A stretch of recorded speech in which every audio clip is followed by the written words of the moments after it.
कुणी नाही केलं भलव माय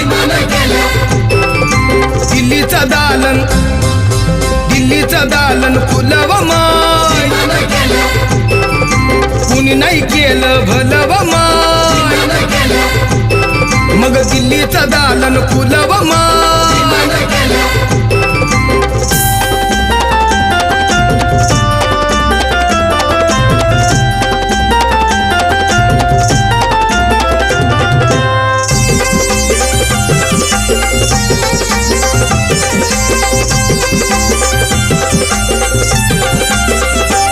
एका वकिलाच्या लेखणीनं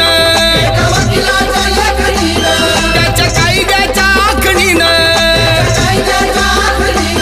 आमच्या हक्काचं